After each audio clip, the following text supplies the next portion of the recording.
Hi, and welcome to the Science Trek podcast.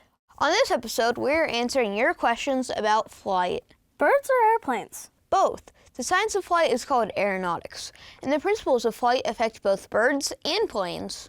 Really? How'd you know that? I watched ScienceTrek.org. Oh, right. Before we get started, here's my joke. What do you call it when a giraffe swallows a toy jet? What? A plane in the neck. Moving on. Joining us today to answer students' questions about flight are Frank Lesser, the Education Coordinator for the Aeronautics Division of the Idaho Department of Transportation, and Lori McNichol Gregory, a pilot and certified flight instructor with the McCall Mountain Canyon Flying Seminars. Here we go! Hi, my name is Jacob, and why does a bird have to flap his wings to take off? Well, the bird's long wings are what produce the lift to get him off the ground. So by the flapping motion, that creates a pressure underneath, and that is somewhat of a thrust factor, which gets him up into the air. Frank, can you expand on that? Because they don't have an engine. They have to produce thrust somehow, in other words, to get them to move forward. And that they do that both through their wings, they create lift, and they also create the thrust. Hi, my name is Braylon, and I go to Riverside Elementary School. And my question is, how do heavy airplanes fly in midair? The heaviest airplane in the world is probably right around 1 million pounds gross weight. And it's all the same in producing, how you produce the lift. A heavier airplane is going to have a bigger wing because they need more surface area to generate the lift, and they also have bigger engines because they have to produce more thrust.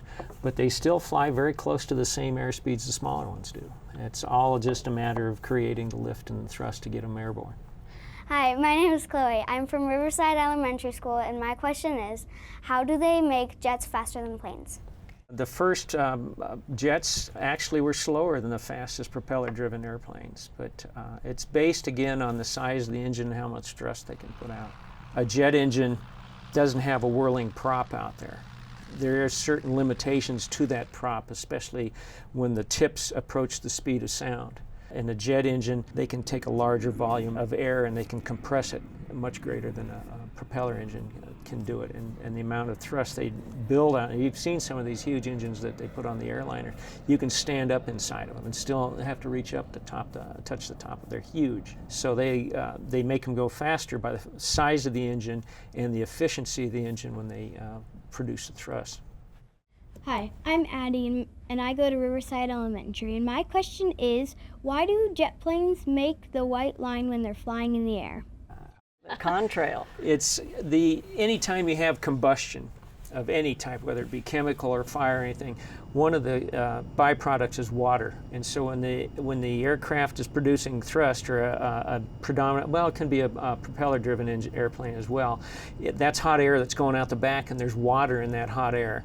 And at high altitudes, the temperature is very low. That water condenses and forms fog or even ice crystals, and that's what your contrail is. Hi, my name is Ian, and I go to Riverside Elementary School, and my question is, what is the fastest speed accomplished by a World War II airplane? We believe it's the P-51, and in a tactical dive that reaches speeds of about 425 miles an hour. Hi, my name is Harrison. I go to Riverside Elementary School, and my question is, how do they determine if a plane is too heavy to fly? Well, you can put it on a scale, actually, but that's not practical. So what we have is an aircraft that's certificated for a gross weight. And the engineers kind of take care of that problem. They figure how much can it lift. So they weigh the plane empty. So they know what the empty weight is. And then they weigh everything that's going to go in it. And it's not allowed to, or should not, exceed the certificated gross weight of those two combinations of weight. That's all the time we have for this podcast. Thanks to Frank and Lori for answering our questions. Hey Garrett, what kind of chocolate do they sell at the airport? What? Plain chocolate. Get it? Plain chocolate? Goodness. Thank you for listening to our podcast. If you want to learn more about science topics, be sure to subscribe to the Science Trek podcast. And for more information about flight, check out the Science Trek website. You'll find it at ScienceTrek.org.